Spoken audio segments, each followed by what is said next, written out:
মধ্যরাতে নূপুরের শব্দ থেমেছিল। প্রণাম করে বললেই মেলে ফল। মায়ের স্বপ্নাদেশে সেখানেই প্রতিষ্ঠা হয় এই জাগ্রত মন্দির। এই মন্দির ঘিরে শোনা যায় নানান অজানা কাহিনী। আজও দেবী এখানে পূজিতা হন এক বিশেষ সংকেতের উপর ভিত্তি করে।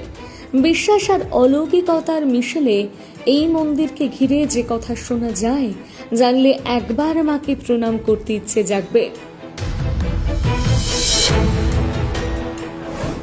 সেই রাতে হঠাৎ করে বেজে উঠেছিল এক রহস্যময় নূপুরের শব্দ। স্বপ্নাদেশ মেনে সেই ধ্বনি যেখানে থেমেছিল সেখানেই প্রতিষ্ঠিত হলেন দেবী। প্রায় 400 বছরের পুরনো এক জনশ্রুতি, যা আজও মেদিনীপুর শহরের বুকে নছিপোদ্দার কালীবাড়িকে নিয়ে আগ্রহ বাড়ায় ভক্তদের। বাংলার মাটিতে যেসব জাগ্রত কালীমায়ের আবির্ভাবের রোমহর্ষক ইতিহাস শোনা যায়, তার মধ্যে অন্যতম মেদিনীপুরের এই কালী মন্দির। জনশ্রুতি অনুসারে এই কালীবাড়িটির প্রতিষ্ঠাতা হলেন দে পরিবারের কর্তা লক্ষ্মীনারায়ণ দে। প্রচলিত কাহিনী অনুযায়ী স্বয়ং দেবী কালী তাকে স্বপ্নাদেশ দিয়েছিলেন মন্দির নির্মাণ ও পুজো শুরুর জন্য। সেই স্বপ্নে দেবী বলেছিলেন তিনি নিজেই আবির্ভূতা হবেন। তার উপস্থিতি টের পাওয়া যাবে নূপুরের শব্দের মাধ্যমে। যে স্থানে সেই শব্দের রেশ থামবে সেখানেই মন্দির প্রতিষ্ঠা করে বিগ্রহ স্থাপন করতে হবে।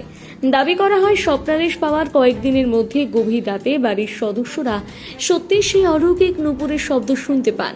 সেই নূপুরের ধ্বনি বাড়ির একটি নির্দিষ্ট স্থানে এসে থেমে যায়। দেবীর নির্দেশ মেনে ঠিক সেই স্থলেই লক্ষ্মীনারায়ণ দে মা কালিকার আরাধনার বন্দোবস্ত করেন। সেই থেকেই পুজো হয়ে আসছে অবিভক্ত মেদিনীপুরের হবিপুর এলাকায়। বহু শতাব্দী ধরে এই মন্দিরে পূজিতা হয়ে আসছেন দেবী লচ্ছিপোদ্দার কালী। স্থানীয় মানুষের বিশ্বাস এই মা অত্যন্ত জাগ্রত। ভক্তি ভরে পুজো করলে তিনি ভক্তদের মনোবাঞ্ছা পূর্ণ করেন। মায়ের অপার করুণা ও মাহাত্ম্যের কারণে শুধু মেদিনীপুর নয়, রাজ্যের বিভিন্ন প্রান্ত থেকে ভক্তরা ছুটে আসেন মায়ের কাছে। দেবীর নির্দেশ মতন আজও এই পুজোয় এক বিশেষ ঐতিহ্য অনুসরণ করা হয়। একজন অবিবাহিতা কন্যা সারা বছরের ভোজনের সমতুল্য হিসেবে 108 কেজি ডাল পুজোয় অর্পণ করা হয়। বলা হয় এই রীতি দেবীর প্রতি দেব পরিবারের অগাধ ভক্তি ও নিষ্ঠার প্রতীক। বহু প্রাচীন এই মন্দিরটি আজও কালীর সাক্ষী হয়ে দাঁড়িয়ে আছে। নূপুরের শব্দের মাধ্যমে দেবীর অলৌকিক আবির্ভাবের এই কাহিনী লচ্ছিপোদ্দার কালীবাড়িকে দিয়েছে এক অন্য মাত্রা। যদি ইতিহাস আর দেবীর মাহাত্ম্যের সাক্ষী হতে চান, তবে মেদিনীপুর শহরের এই জাগ্রত কালীমায়ের মন্দিরে একবারের জন্য হলেও আসার ইচ্ছে জাগবে।